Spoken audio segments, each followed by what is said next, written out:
We begin the conversation this morning in Ondo State, where the acting governor, Lucky Ayedatiwa, has been sworn in as the governor of the state. The swearing-in was held at the Cocoa Conference Hall in the governor's office in Akure, the state capital, and was administered by the Chief Judge, Justice Olusegun. Ayedatiwa, after taking the oath of office, assured the indigents of the state of continued progress. Well, he also added that the Governor Akeredolu embarked upon several landmark projects, many of which have been completed and several others ongoing, and assured the people of Ondo State that his administration shall continue to advance the welfare of the people. We shall always place the people first in every decision we take, end of quote, as he said. All present to witness the swearing-in were other judges and top government officials, including the Secretary to the State Government and members of the State Cabinet, the State All Progressives Congress APC Chairman, and members of the State House of Assembly. His inauguration followed the death of Governor Olurotimi Akeredolu earlier on Wednesday.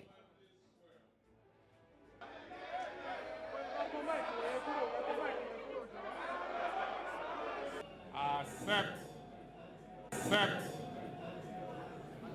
this onerous responsibility of taking over the reins of governance and affairs of our state, following the unfortunate loss and passing of our beloved governor, our leader. The death of our governor is indeed a devastating shock to all of us, as we have all been praying earnestly for his quick recovery and subsequent safe return to Ondo State. During his time, embarked upon several landmark projects, many of which have been completed and several ones ongoing. We now have the responsibility to complete them.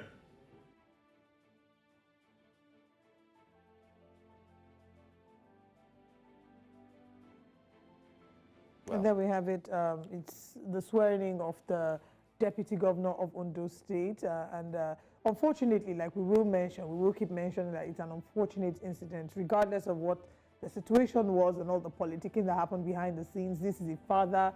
He was a human being. He was someone's husband. He was someone's friend. And now he's, giving in to the struggle. He did fight a good fight. Yeah. His life, from working through the times, rising to becoming a lawyer, getting called, becoming a senior advocate of Nigeria, and then at the end of the day, ending up becoming a leader at the Nigerian Bar Association, becoming the president of the Nigerian Bar Association. So he's worked his way through the top, just delivering at every frontier he's found himself. And at the end of his life, it's very unfortunate that towards the ending of his tenure, we started to see his intense struggle with his health affect and impede his ability to dispense his services or his duties as governor of the state. So we commiserate with him, with the people of Ondo State, with his family, and those who are currently mourning his passing. Absolutely. I mean, the life and times of the late Governor Akeredolu cannot indeed be mentioned in one sentence.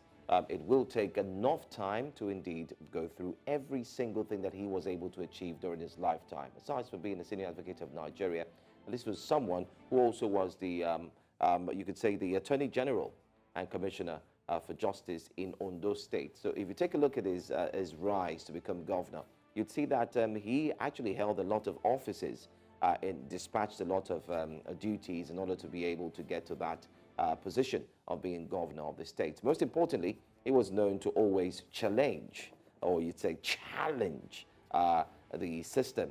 And that's what many would remember him for. He was not a status quo governor. He was always going forward to say, okay, let's make some changes. I do recall as the one who's indeed coordinating the southern, I would say the governors, southeast, western governors, and of course, you could say, bringing every other person together. There was this time where they all met, and he made this strong remark concerning ensuring that there were a lot of changes, especially in governing, and that didn't sit well with some other governors at that point in time. This was about a few years ago, But then he stood up and said, listen, this is what we have to do.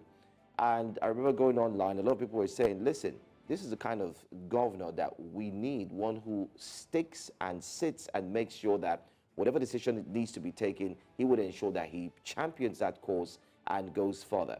Well, don't forget that his death has led to 3 days of mourning right now in Ondo State. Our correspondent will indeed join us later on, but there you have it on the screen, the life and times of Governor Olurotimi Akeredolu, sworn in for his second term in office, and that was in February 2021. Besides that, aside this, he actually makes the fourth governor to actually die in office in Nigeria while in active service. We do have other governors who died in active service. I do recall Shehu Kanigwa, the Sokoto governor, who was also known as a smiling governor. If you recall, some pictures would also show him always smiling whenever he took pictures. He died while playing the tournament and the game of golf. You also have Ibrahim Patrick Yokowa, that's Kaduna State governor, also died in 2012 while active in service. Besides that, that was a sad death, by the way, in 2012. It was a helicopter crash that ended up killing that governor alongside about 5 others who were also in the same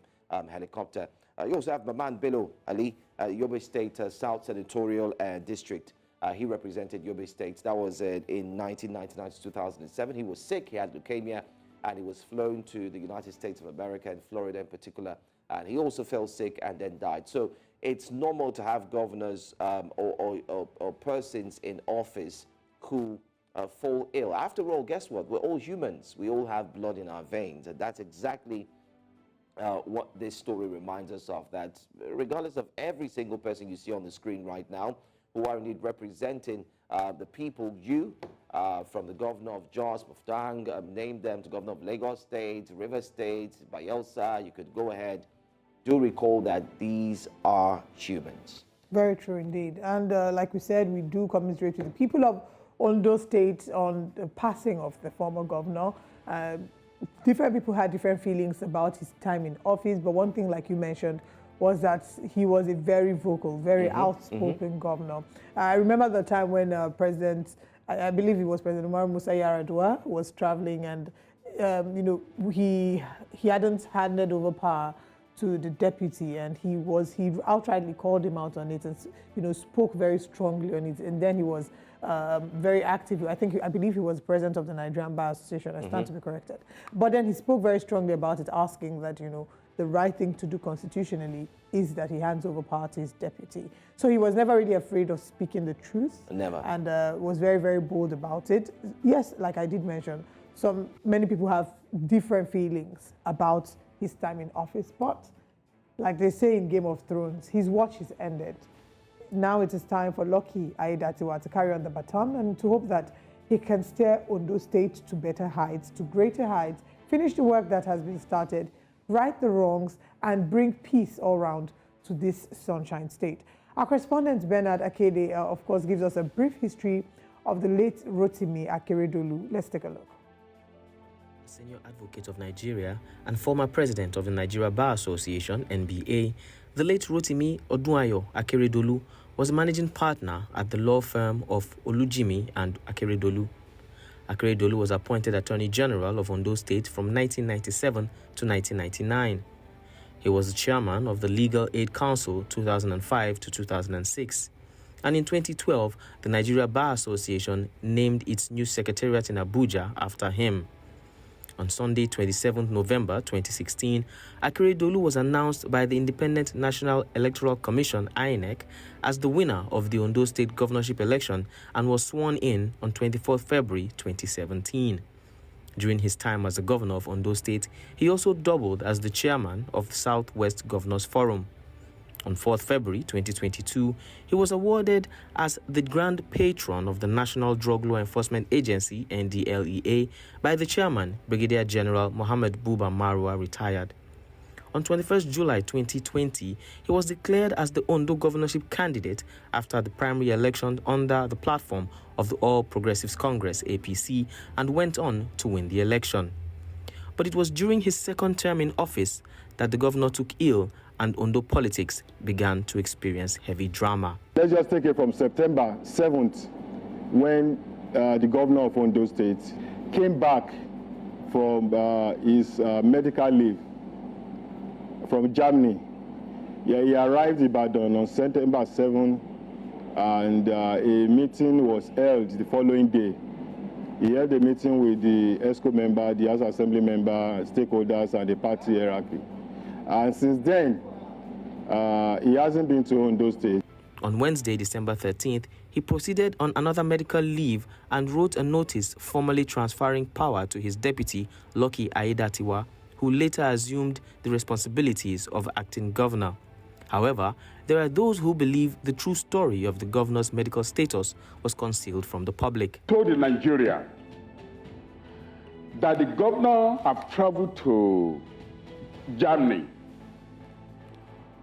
But I can tell you that as I speak with you now, the governor is in Ibadan. And how do you know this? There is no record at the airport that he traveled out of this state. The governor cannot even take a step where he is now. He's seriously bedridden.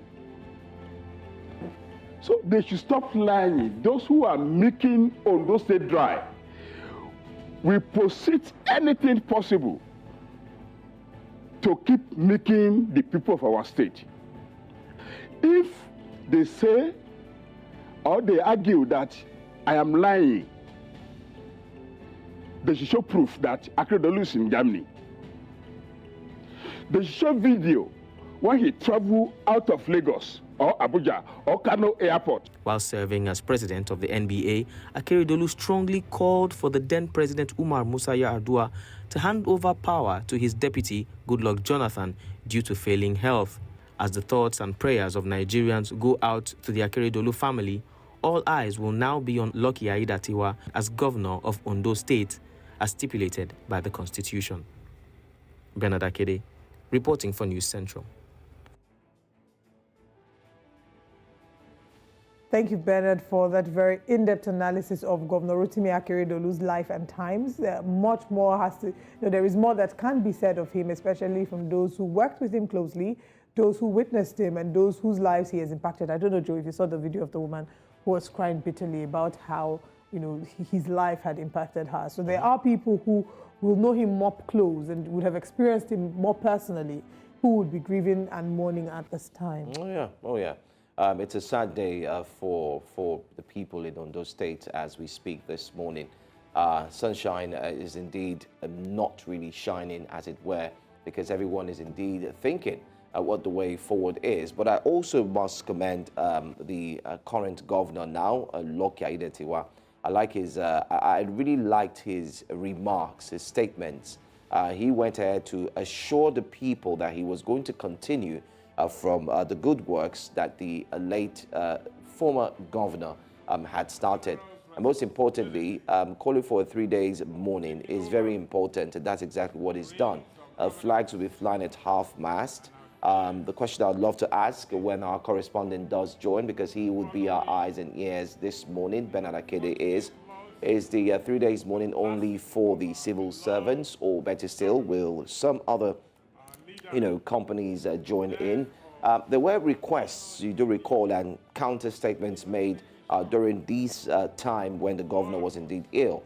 There were reports that the son of the governor had asked the President Bola Ahmed Tinubu to indeed provide them with air support so they could fly him back to Germany. There were reports that the type of illness he has cannot be ascertained. Yeah, because I've seen leukemia, I've seen prostate cancer. We're not quite sure exactly what it was. And the likes. There are even statements that they were both of them back to back, but that will be discussed in the course of our conversation later on. Most importantly as well, his death has also quelled the rift that was indeed, brewing and so on in Ondo State. I do recall here, if you remember, you also saw that in that report by Bernard Akede. We did have some guests who joined us. They did clarify that the rift, or the so-called fiasco or drama that is being put between the then governor and his deputy, was as a result of some individuals, like some of the guests joined us, said there are some persons who have been looking at causing a rift between these two, and there's no such thing. And if you recall, when the guests did join, they had credited the late Governor Akeredolu, with the fact that he is not that type of person. He's one who holds very closely to the tenets of the law, and he does understand what it means for you to actually obey what the law says. So if he's ill and he needs to step back, he will definitely do that. And we did see that. He did that right before his death. So for me, he set a very important precedent for any other person that, listen, if you're not strong to run or continue running in office, there's nothing wrong in stepping back. And that's exactly what he did, and said, you know what, Ayedatiwa, you go ahead and run this while I take care of my health. I mean, we even made reference to a clip that, I'm not quite sure what the occasion was, but there was a clip where the late Governor Akeredolu, right? spoke about Lucky Ayedatiwa, and he spoke about him in such glowing terms. He talked about how his time, that is, he's speaking of himself, Governor Olurotimi Akeredolu, how he's almost at the end of his own race, and it's now time for him to decrease so that Lucky Ayedatiwa might increase.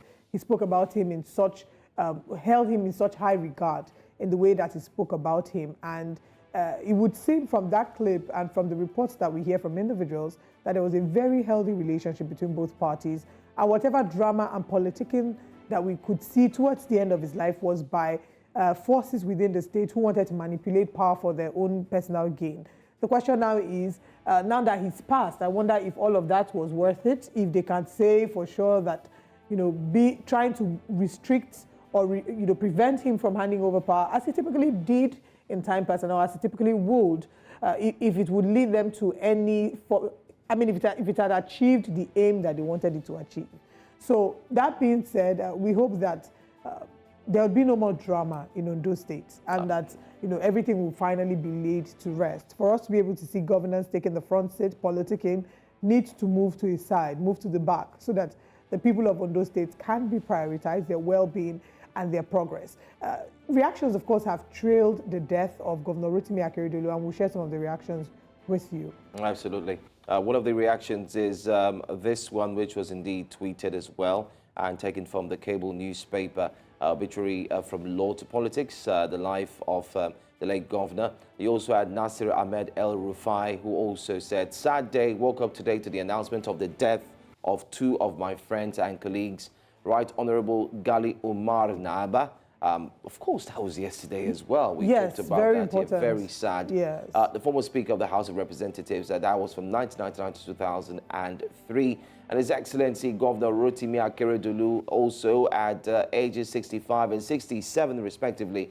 And he went ahead to say, may the Almighty God forgive their errors and place their souls rest in a perfect peace. I think one thing that they both have in common, that's speaking about the late Honorable Umar Naaba and, of course, the late Governor Olurotimi Akeredolu, is how very fearless they were.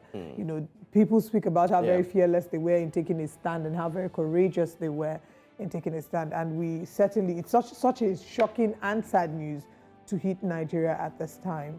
We also have reactions from Dr. Olusegun Mimiko, who says, I join millions of Nigerians and indeed Ondo State residents in mourning Mr. Olurotimi Akeredolu, SAN, my successor as governor of Ondo State and friend of many years, who just transited after a protracted health challenge. And that's right. Governor Olusegun Mimiko was the former governor. He also sat in the same seat where the late Akeredolu had indeed sat as governor of Ondo State. So speaking is indeed very personal to him.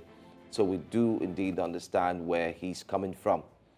You also have Governor Ademola Adeleke. Of course, I'm sure you know who we're talking about. Well, he says, I'm deeply touched by the demise of Governor Olurotimi Akeredolu. Senior Advocate of Nigeria has officially announced earlier today as a legal practitioner, Akeredolu was one of the finest minds in the country. And as a colleague in the Governors Forum, as the governor of Ondo State, his wise counsel and constructive contributions will be a great miss. I offer my deepest sympathy to the family, friends, political associates, the people of Ondo State and Nigerians who are touched by the demise, and pray to God to grant him And just to quickly mention, rest. why he's referred to as Arakuri in a number of ways. Many people will say is reflective of his humility. You know how, I mean, that's not to say that other governors who go by His Excellency are proud or anything, but Arakuri just means, I think, Mr. or gentleman or Mr. something like that. Oh, Yeah, Arakuri, when you want to refer to a man, oh, Arakuri. So I don't think it's not one of his names. It's No, just it's one a of the way of referring to him. I mean, many people say that it's reflective of his humility and how very down to earth he is. Of course, his friends call him Akete, and Akete is like the most, the very popular one. Yes, the very popular one. You know, it's just bittersweet memories here. Yeah. Bitter, of course, because a life was lost. Sweet because there were fond memories that he must have shared with people who knew him up close and even those whom he governed. And just to mention again what this has highlighted to us, unfortunately, again, it's a reminder of our failed health sector, how we do not have enough to cater for our citizens. If the #1 citizen of Ondo State fell ill, had a protracted illness that could not be taken care of here in Nigeria, such that his son had to ask, reportedly asked President Muhammadu Buhari for air support to fly his father to Germany. It's a reminder that we're very, very far cry from where we ought to be as regarding our health situations. And that's not the first time. We see many, we've seen governors and presidents, even the #1, the commander-in-chief of the Federal Republic of the country, traveling out. We saw that a lot in President Muhammadu Buhari's time, where he traveled out for his, for his ear, to assess his ear, his teeth, so his dental appointments, and there was reportedly an ear infection at some point. So it's a reminder that our health sector needs some rejigging. I don't know if it's rejigging, that's the word, but it needs a total overhaul. From the top to the bottom, it needs a total overhaul. We've seen complaints even from the First Lady of the Federal Republic of Nigeria, the former First Lady, who would she went into Aso Rock and complained about the Aso Rock Health Center. The Aso Rock Medical Facility did not have the basic first aid things that you should see in a proper hospital. So I mean, that's not to say that if we had the necessary health care that would match global best practices, that Governor Olurotimi Akeredolu would still be here, but we would never know. Who knows? Maybe it would have helped spot things early enough. Maybe it would have helped manage it better. We never can tell. But it's just a reminder for us that we have a lot of work when it comes to our health care. And they say that even the rich and the 1% of the 1% are one illness away from actually losing their lives. Those who are in the middle class are one illness away from becoming the poorest of the poor, because we have a huge challenge with Nigeria's healthcare system. You can't say more than what you've said. The health system is indeed in comatose, and many times we've had guests we had a medical expert who came live to the studio, and he said a whole lot.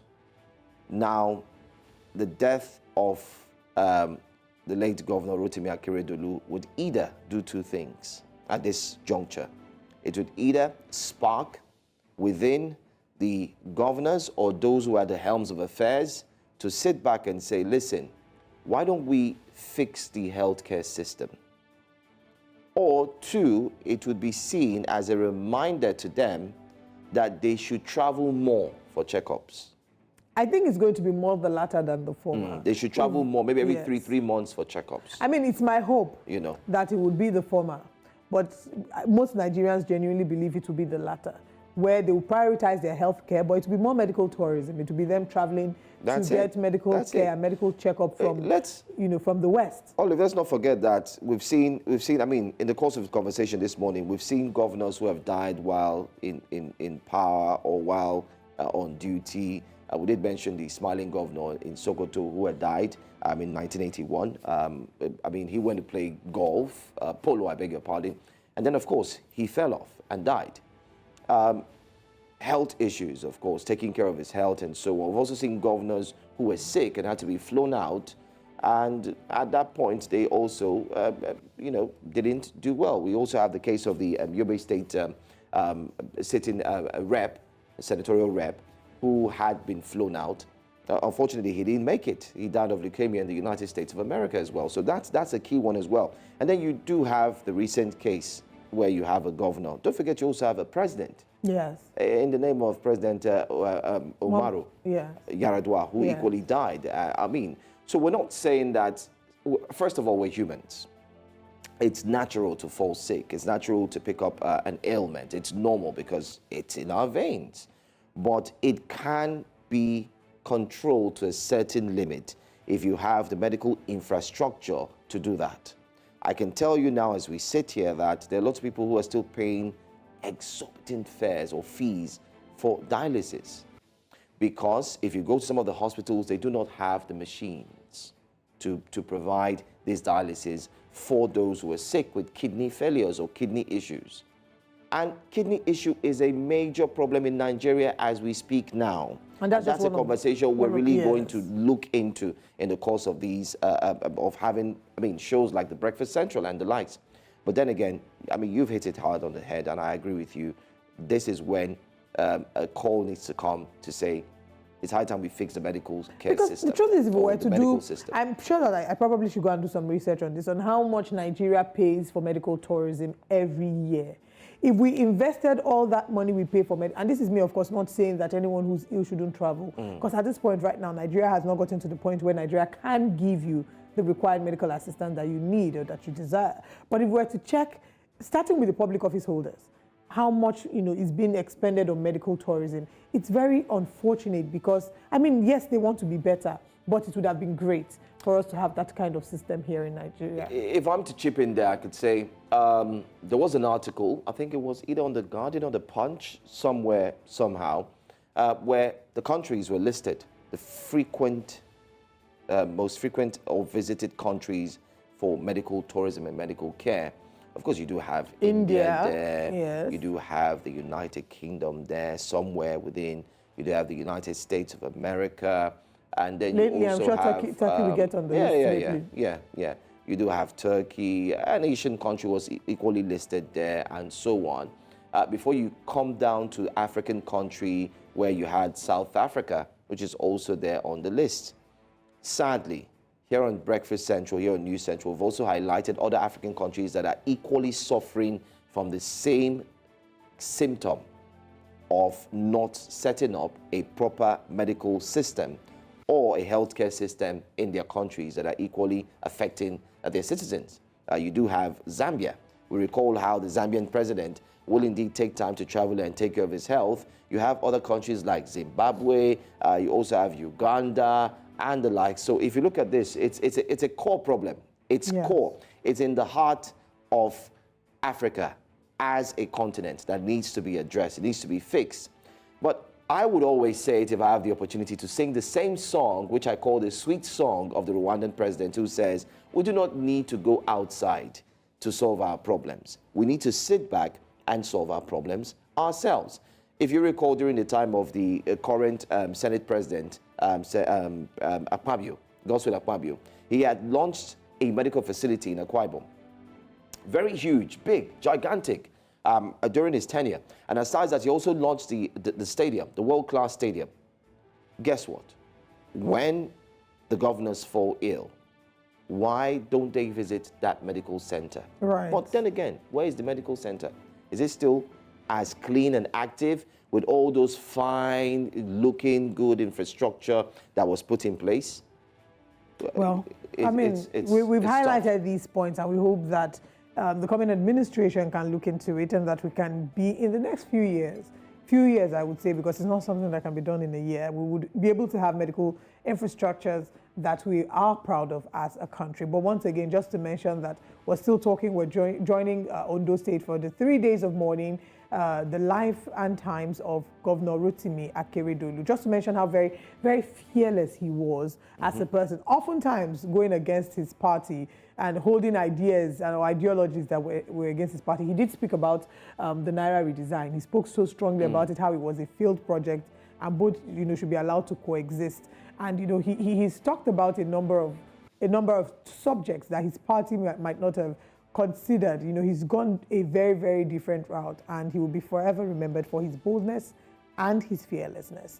Now let's move away from there to talk about the aviation industry in Nigeria. It's been weighed down by a number of issues in 2023, from the back and forth tussle between stakeholders and the aviation ministry, over ownership of the planned new national airline to the trapped funds of local and foreign carriers. Now, this report gives a broad view of Nigeria's aviation industry in 2023. Let's take a look.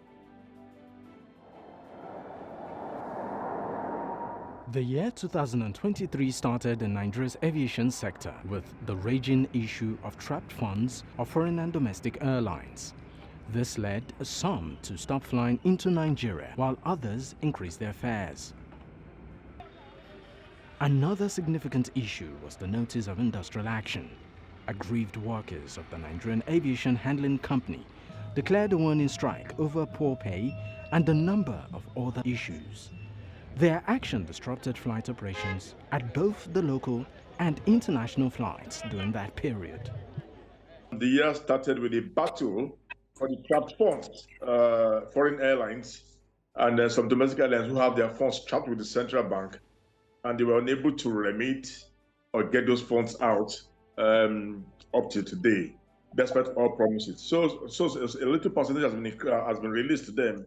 It's a drop in let me not say ocean, but a drop in a river, and that has metamorphosed into the arbitrary and crazy fears that we're having on international today. Meanwhile, according to a report by the Nigerian Civil Aviation Authority, about 39% of international flights in and outbound operated in Nigeria between January and March 2023 was delayed. The report, titled Executive Summary on International and Domestic Flight Operations, shows that 3,073 international flights operated within the aforementioned period. Of these, 1,193 flight schedules across 25 airlines were delayed. The unveiling of Nigeria's much-awaited national carrier, Air Nigeria, was carried out by the then Minister of Aviation, Ayedatiwa. The ceremony occurred in Abuja on May 26th. Incidentally, on June 6th, Nigeria's House of Representatives poked holes in the purported launch of the airline at the twilight of the administration of former President Muhammadu Buhari, declaring it a fraud. Chairman of the House Committee on Aviation, Nolim Naji, declared that the launch of Nigeria Air was fraudulent after the major stakeholders in the deal between the federal government and Ethiopian Airlines denied knowledge of the launch. In response, Ayedatiwa, the former Minister of Aviation, claimed Nigeria Air was only unveiled and not launched, which the committee dismissed as an attempt to divert the lawmakers' attention. What the House of Reps committee did yesterday was a little belated, but it's good. I also felt that they are complicit. If you have an oversight function, if you're given that responsibility to look through the aviation industry and come up with your oversight function, you would have seen some of these things they spotted yesterday. They would have seen it, and they would have raised alarm over what they regaled us with yesterday. On resumption of duties, Festus Keyamo, now the Minister of Aviation and Aerospace Development, delivered a monumental update concerning two pivotal aspects of the nation's aviation sector: the Nigeria Air Project and airport concessioning agreements. While conducting an assessment of the Murtala Mohammed International Airport facilities, the approach into the airport is smelly. It is totally unwelcoming, to people coming into Nigeria. And that is the gateway to Nigeria. So I have given a directive that we should completely shut it down and use the new terminal that can also take the traffic. Not done. This is a simple matter. I either get sacked by Mr. President or somebody who is responsible gets sacked. So it's a matter of who dies first that we are facing. Air Nigeria should be suspended. I have directed Nigerian Air until I brief Mr. President. It's as simple as that, to make sure that the processes followed were transparent. About 4 months after, it is unclear what has changed in the country's aviation sector, with frequent cancellation of flights with no consideration on how it affects passengers. Actual state of some airlines cannot be ascertained, A recent incident where an aircraft that took off from Lagos with Abuja as destination landed in Asaba without the crew knowing where they were really is a pointer to this. Improving capacity of local refineries will make aviation fuel more affordable and available. Clearing the backlog of foreign exchange owed to local and foreign airlines will make airlines financially healthier.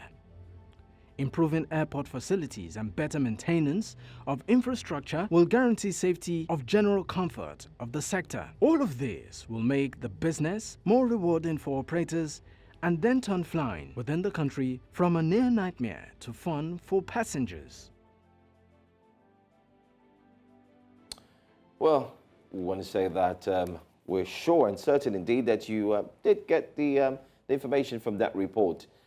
Clear and detailed. Well, we're talking about the Nigerian aviation sector that has indeed gone through the hips and bounds of a lot of challenges here and there. And now we do have a new Minister of Aviation and, of course, Aerospace Development, talking about the Minister, Festus Keyamo. Well, it's just a few months into office. What will happen in the next year to come, which is 2024, just a few days away?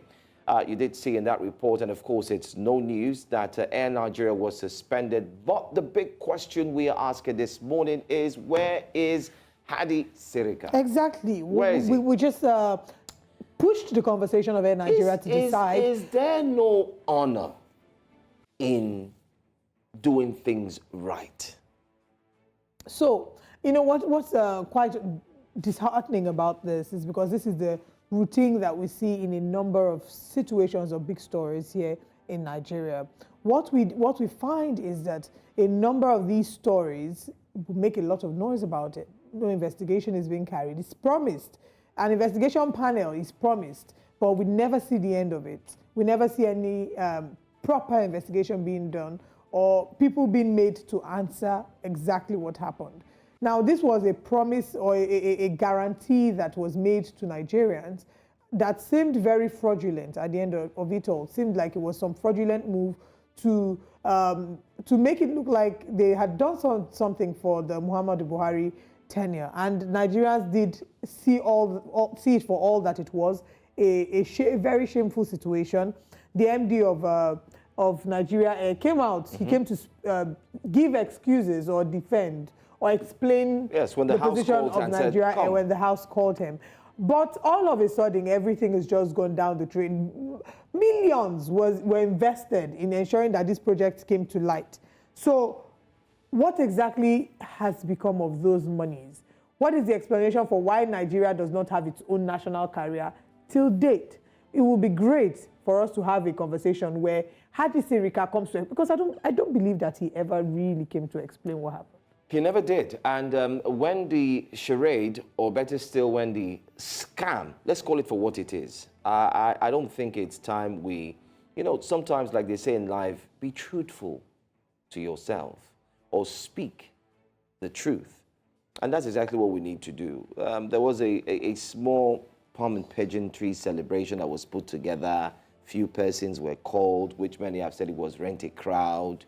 And they all came together, they clapped in unison, which you could tell from the clapping that it was not syndicated, but it was a clap that was being forced. And the smiles were not smiles that came from the heart, but they were smiles that were faint, proving that, let's just try and act this up as best as we can. And that's exactly what we saw in that celebration. And then the plane, of course, thanks to the likes of investigative journalist David Hundeyin and many few others who had pinpointed, even in the sector, that there's a lot going on that is not right.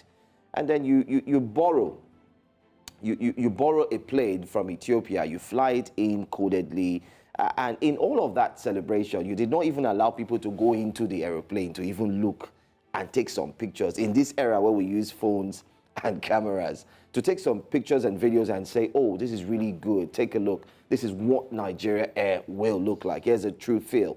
And as a press, a member of the press and someone who also is engaged in public relations and the likes, on that team, we didn't even get a press release. So that says this is when we look to comments. If you check the website, you will find multiple website of Air Nigeria? It would seem that the pomp and pageantry that you've referred to was at best very misleading to Nigerians. Nigerians demand an explanation. Nigerians deserve an explanation. Unfortunately, what we see is that the leaders do not regard Nigerians enough, such that they feel that, excuse me, they can play on the intelligence of Nigerians and get away with it, because not a lot of questions will be asked, not a lot of implications. We don't really see penalties being meted out. So I think it's imperative, in the interest of fairness, in the interest of equity, that the questions surrounding Nigeria's aviation sector and how far it has come, they need answers, one of which is Nigeria Air. Hadi Sirika needs to answer questions. But away from Hadi Sirika, there's a number of challenges that are bedeviling the sector. There's the rising cost of aviation fuel. There's the inability of airlines to repatriate funds, which has led to a number of them. We've seen issues regarding them pulling out their services from Nigeria from time to time.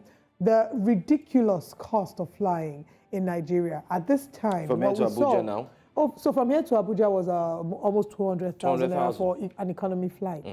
And that would have been, back in the day, even business class was not as expensive as 200,000 naira. It was like 30,000 naira for a flight to Abuja, 36,000. In 2000 and then business class was like 80 something. I recall during the university days, there was even a promo for you to fly. 5,000 naira, 10,000 naira, and the likes. It's quite pathetic that we do understand that times have changed, the economy has changed, and so on. But tomorrow, here on Breakfast Central, we will be asking the question: where is Hadi Sirika, and what has happened to Nigeria's aviation sector? These are the questions. We look forward to bringing the experts. So make sure you stay with us tomorrow, where we'll discuss the aviation sector in totality, especially as we're looking at leaving 2023 and cruising into 2024. And hopefully the minister will be able to put his hands together, tighten his belts, and get the job done.